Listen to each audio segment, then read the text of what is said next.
परिचय। शर्मिला, कुछ शब्दों में एक प्राणी को परिभाषित करो।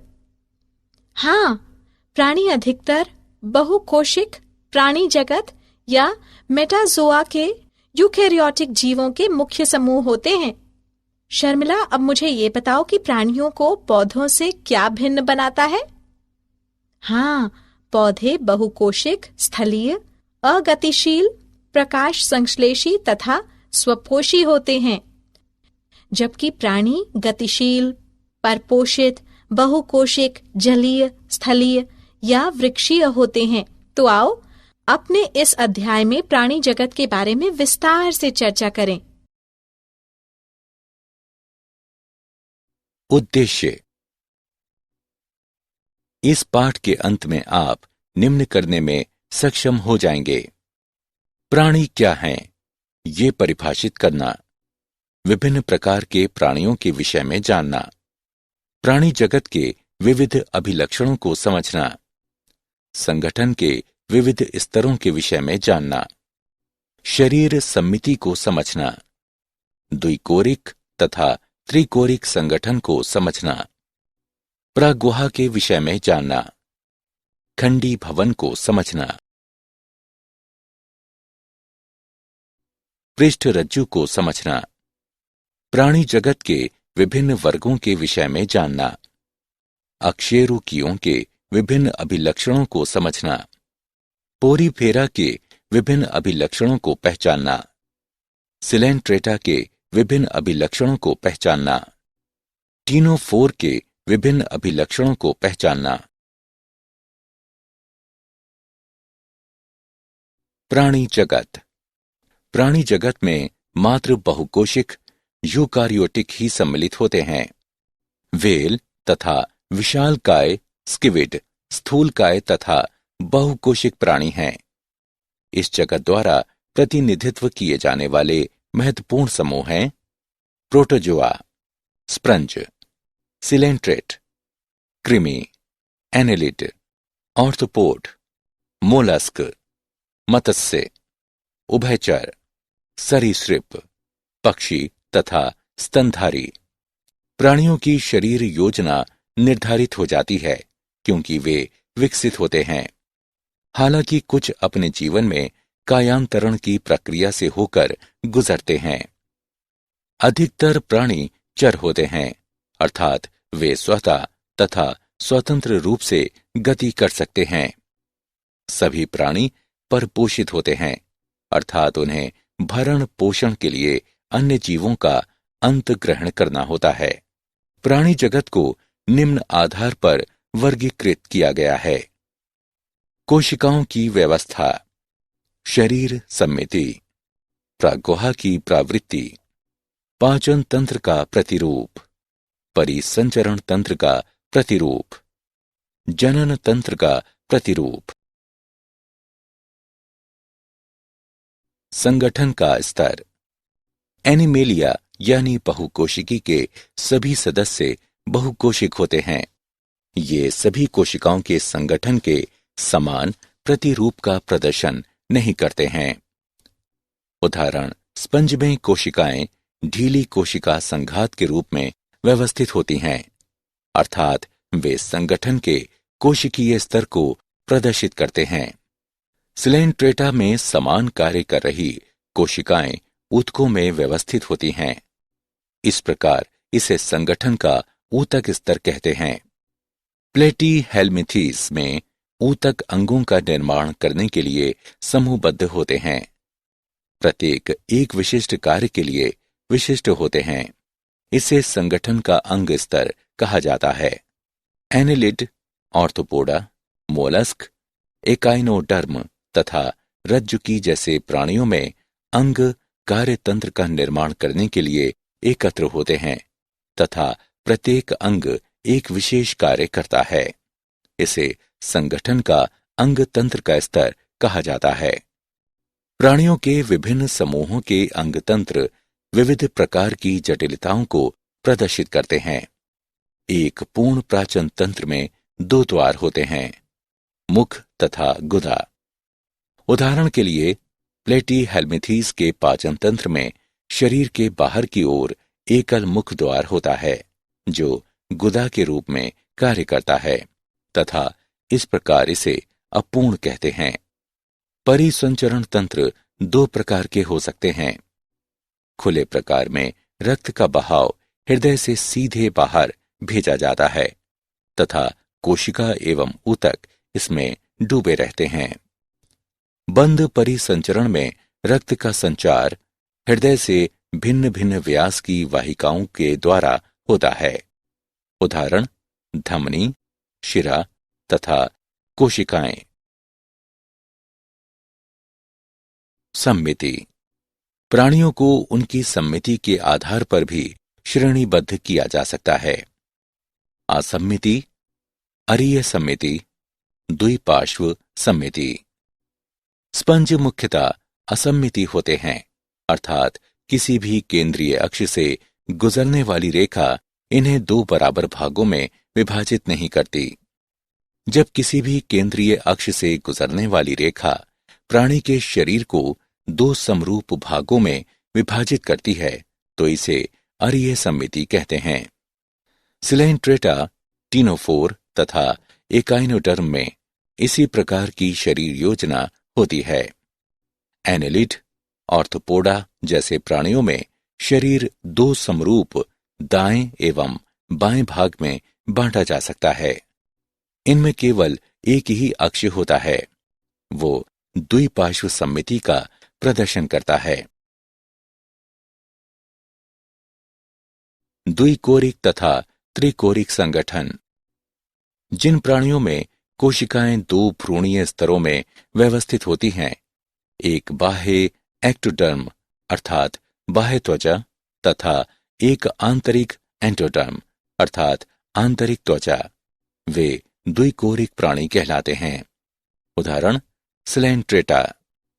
इनमें एक अविभाजित स्तर मेसोग्लिया बाह्य त्वचा तथा आंतरिक त्वचा के बीच में उपस्थित है। वे प्राणी जिनके विकसित भ्रूण में तृतीय भ्रूणीय स्तर मीजोडर्म होता है, त्रिकोरकी कहलाते हैं, जैसे प्लेटीहेल्मिंथेस से रज्जुकी तक। प्रागुहा यानी सीलोम। वर्गीकरण में शरीर भित्ति तथा आहार नाल के बीच में गुहा की उपस्थिति अथवा अनुपस्थिति वर्गीकरण का महत्वपूर्ण आधार है। मीजोडर्म मध्य त्वचा से आच्छादित शरीर गुहा को देह गुहा कहते हैं तथा इससे युक्त प्राणी को प्रागुही प्राणी कहते हैं।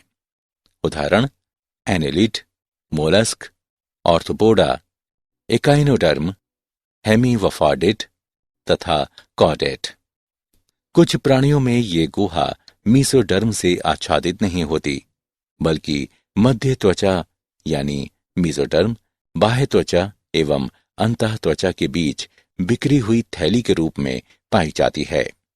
उन्हें कुटगुहिक कहते हैं, जैसे कि एस्केल्मिंथेस। जिन प्राणियों में शरीर गुहा अनुपस्थित होती है उन्हें अगुह्य कहते हैं, जैसे कि प्लेटीहेल्मिंथेस। खंडी भवन यानी सेगमेंटेशन। कुछ प्राणियों में शरीर बाह्य तथा आंतरिक दोनों ओर श्रेणीबद्ध खंडों में विभाजित होता है, जिनमें कुछ अंगों की क्रमिक पुनरावृत्ति होती है। उस प्रक्रिया को खंडी भवन कहते हैं। उदाहरण के लिए एक केंचुए में शरीर का विखंडी खंडी भवन होता है और ये विखंडावस्था कहलाती है। पृष्ठरज्जु। पृष्ठरज्जु एक मध्य त्वचा से बनी शलाका रूपी संरचना होती है, जो कुछ प्राणियों में भ्रूणीय परिवर्धन विकास के समय पृष्ठ सतह में बनी होती है। पृष्ठरज्जु युक्त प्राणी को रज्जुकी यानी कॉडेट कहते हैं, जैसे यूरोकोडर्ट्स, सेफर्लोडाटा। वे प्राणी जिनमें पृष्ठरज्जु नहीं होती है उन्हें अरज्जुकी यानी नॉन कार्डेट कहते हैं, जैसे पोरीफेरा से एकिनोडर्म तक। ये बाहरी स्रोतों से भोजन ग्रहण करते हैं। वो अपना भोजन निगलते हैं तथा भोजन को शरीर के अंदर पचाते हैं। प्राणी जगत का वर्गीकरण। प्राणी जगत का विभाजन दो मुख्य लक्षणों के आधार पर किया गया है, आकशेरुकी, कशेरुकी। आकशेरुकी वे प्राणी जिनमें मेरुदंड नहीं पाया जाता है। कशेरुकी वे प्राणी जिनमें मेरुदंड पाया जाता है। प्राणी जगत को मुख्य रूप से चित्र में दिए गए समान लक्षणों के आधार पर वर्गीकृत किया जाता है। प्राणी जगत 9 संघों में विभाजित है। पोरीफेरा, सिलेंट्रेटा, प्लेटीहेल्मिंथीज यानी चपटे कृमि, एस्केलमिंथीज यानी गोल कृमि, एनिलीडा, ऑर्थोपोडा, मोलस्क यानी कोमल शरीर वाले प्राणी, एकिनोडर्मेटा यानी शूलयुक्त प्राणी, कोडाटा यानी रज्जुकी। आकशेरुकी। जैसा हम पहले कह चुके हैं कि आकशेरुकी वो प्राणी होते हैं जिनमें मेरुदंड नहीं होता है। एक कड़ी बाहरी परत वाला कंकाल वह आच्छादन होता है जो शरीर की रक्षा करता है तथा उसे सहारा प्रदान करता है। कीटों तथा कुछ आकशेरुकियों में कंकाल पाया जाता है। प्राणी जगत में 97% प्राणी आकशेरुकी हैं। इनमें से कुछ तालाबों में, कुछ सागरों में तथा अन्य जलीय परिवेश में पाए जा सकते हैं। आकशेरुकियों के 6 समूह होते हैं। पोरीफेरा यानी स्पंज, सिलेंट्रेटा यानी नाइटेरिया, टिनोफोर यानी समुद्री वॉलनट, प्लेटीहेल्मिंथीज यानी चपटे कृमि, एस्केलमिंथीज यानी गोल कृमि, एनिलीडा यानी खंडी भवन वाले कृमि। पोरीफेरा। पोरीफेरा का अर्थ है रंध्र होना। इस संघ के प्राणियों को सामान्यतः स्पंज कहते हैं। ये सामान्यतः जलीय, अधिकतर सागर तटीय, स्थावर या मुक्त रूप से तैरने वाले लवणीय एवं अरीय सम्मिति प्राणी होते हैं। ये अधिकतर असम्मिति प्राणी होते हैं तथा अधिकतर समुद्री होते हैं। ये पौधे जैसे दिखते हैं। ये एक ही स्थान पर स्थिर रहते हैं। ये आद्य बहुकोशिक प्राणी हैं तथा इनमें कोशिकीय स्तर का संगठन होता है। स्पंजों में जल परिवहन या नाल तंत्र पाया जाता है। जल सूक्ष्म रंध्र ऑस्ट्रिया द्वारा शरीर की केंद्रीय स्पंज गुहा यानी स्पंजोशील में प्रवेश करता है तथा बड़े रंध्र ऑस्वुफलम द्वारा बाहर निकलता है। जल परिवहन का ये रास्ता भोजन जमा करने, श्वसन तथा अपशिष्ट पदार्थों को उत्सर्जित करने में सहायक होता है। कोइनोसाइट या कॉलर कोशिकाएं स्पंज गुहा तथा नाल तंत्र को स्तरित करती हैं। अंतराकोशिक पाचन होता है। कंकाल शरीर को आधार प्रदान करता है जो कंटिकाओं तथा स्पंजिन तंतुओं का बना होता है। स्पंज प्राणी उभय लिंगाश्रयी होते हैं। अंडे तथा शुक्राणु दोनों एक द्वारा ही बनाए जाते हैं। स्पंज अलैंगिक विखंडन द्वारा तथा लैंगिक जनन युग्मकों द्वारा करते हैं। निषेचन आंतरिक होता है तथा परिवर्धन अप्रत्यक्ष होता है, जिसमें वयस्क से भिन्न आकृति का लार्वा पाया जाता है। सिलेंट्रेटा। नाइडेरिया शब्द को नाइडोब्लास्ट या नाइडोसाइट से लिया गया है। इन नाइडोब्लास्ट में दंश कोशिकाएं या निमेटोब्लास्ट स्पर्शक तथा शरीर पर उपस्थित होते हैं। दंश कोरक यानी नाइडोब्लास्ट स्थिरक, रक्षा तथा शिकार पकड़ने में सहायक हैं। नाइडेरिया में ऊतक स्तर संगठन होता है और ये द्विकोशिकीय होते हैं। इनमें केंद्रीय जठर संवहनी गुहा पाई जाती है, जिसका मुख द्वार अधोमुख यानी हाइप्रोस्टोम होता है। कुछ सदस्यों जैसे कि प्रवाल में कैल्शियम कार्बोनेट का बना हुआ एक कंकाल पाया जाता है। इनका शरीर मूल रूप से दो आकारों पालिप तथा मेडुसा से बनता है। पालिप स्थावर तथा बेलनाकार होता है, जैसे कि हाइड्रा, एडेमेसिया आदि। वहीं मेडुसा छतरी के आकार का तथा मुक्त प्रलावी होता है, जैसे ओरेलिया या जेलीफिश। ये नाइटेरिया, जिनमें दोनों पालिप तथा मेडुसा दोनों रूप में पाए जाते हैं, उनमें पीढ़ी एकांतरण होता है। जैसे ओबेलिया में पालिप अलैंगिक जनन द्वारा मेडुसा उत्पन्न करता है तथा मेडुसा लैंगिक जनन के द्वारा पालिप उत्पन्न करता है। उदाहरण फाइसेलिया यानी पुर्तगाली युद्ध मानव, एडमसिया यानी समुद्र एनिमोन, पेनाट्यूला यानी समुद्री पिच्छ, गोर्गोनिया यानी समुद्री व्यंजन तथा मेंटरीना यानी ब्रेन कोरल। टीनोफोर सामान्यतः समुद्री अखरोट, सी वॉलनट या कंकाल जेली यानी कॉम जेली के नाम से प्रचलित टीनोफोर समुद्रवासी अरीय सम्मिति द्विकोरक जीव होते हैं तथा इनमें ऊतक श्रेणी का शरीर संगठन होता है। शरीर में 8 बाह्य प्रक्षमाभी कंकद पट्टिका होती है, जो चलन में सहायता करती है। पाचन अंतःकोशिक तथा अंतराकोशिक दोनों प्रकार का होता है। जीव संदीप्रित अर्थात प्राणी के द्वारा प्रकाश उत्सर्जन करना टीनोप्राफोर की मुख्य विशेषता है। नर एवं मादा अलग नहीं होते हैं। जनन केवल लैंगिक होता है। निषेचन बाह्य होता है तथा अप्रत्यक्ष परिवर्तन होता है, जिसमें लार्वा अवस्था नहीं होती। उदाहरण प्रालूरोब्रेकिया तथा टीनो प्रालानाथ। क्या आप जानते हैं, H.W. विल्सन ने सन 1970 में स्पंज में जनन की तीव्र शक्ति की खोज की थी।